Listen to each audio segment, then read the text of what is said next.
I work out with a former U.S. Marine Force Recon sniper. He was an operator in the Marines. He did some things for this country that we can't even comprehend. And man, he puts us through some serious situations.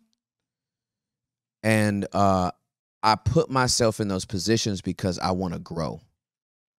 He applies pressure and stress to us to see how our bodies are going to react to it.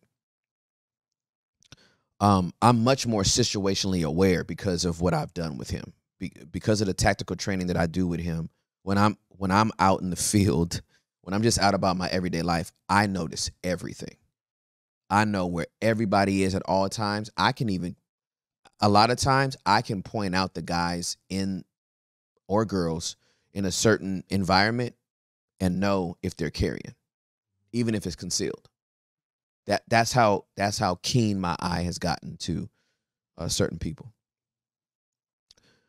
I put myself in those situations because I want to grow.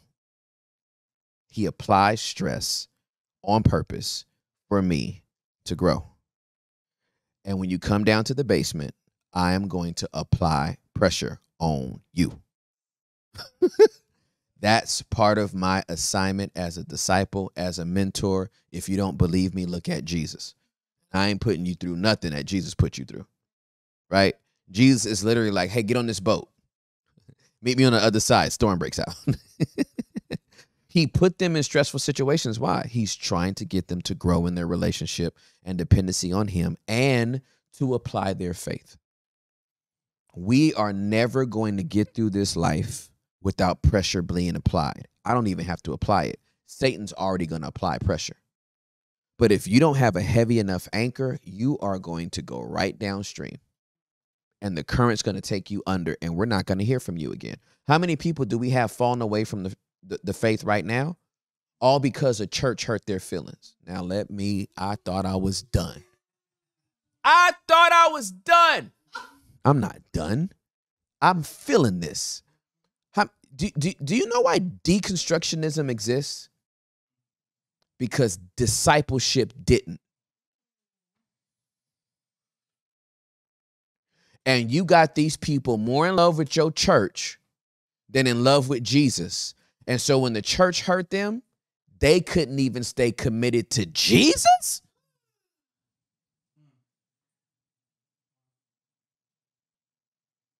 Your pastor fell and you fell?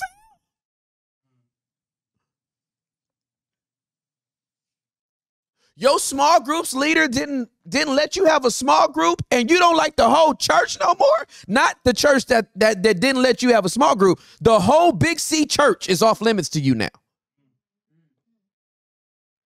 You got food poisoning at a restaurant. Did you stop going to restaurants? No, you stopped going to that restaurant. So don't sit here and tell me that I'm a deconstructionist and I just don't like the church anymore and I don't believe in Jesus anymore. You never did. You believed in your pastor. You didn't believe in Jesus. You believed in your pastor.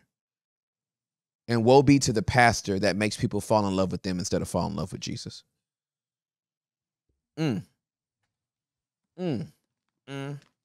Y'all, listen. Y'all can get sick of me tonight. I'm gonna give y'all this good work. I think it's 30, 36, 30, no, it's 30, 34. All right, Ezekiel 34.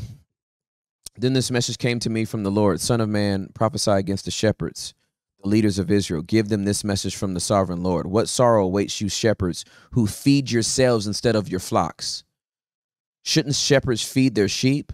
You drink the milk, wear the wool, and butcher the best animals, but you let your flocks starve. You have not taken care of the weak. You have not tended the sick or bound up the injured. You have not gone looking for those who have wandered away and are lost. Instead, you have ruled them with harshness and cruelty. So my sheep have been scattered without a shepherd, and they are easy prey for any wild animal. They have wandered through all the mountains and all the hills across the face of the earth, yet no one has gone to search for them. Therefore, you shepherds, hear the word of the Lord. As surely as I live, says the sovereign Lord, you abandoned my flock and left them to be attacked by every wild animal. And though you were my shepherds, you didn't search for my sheep when they were lost. You took care of yourselves and left the sheep to starve. Therefore, you shepherds, hear the word of the Lord. This is what the sovereign Lord says. I now consider these shepherds my enemies, and I will hold them responsible for what has happened to my flock. I will take away their right to feed the flock, and I will stop them from feeding themselves. I will rescue my flock from their mouths. The sheep will no longer be their prey.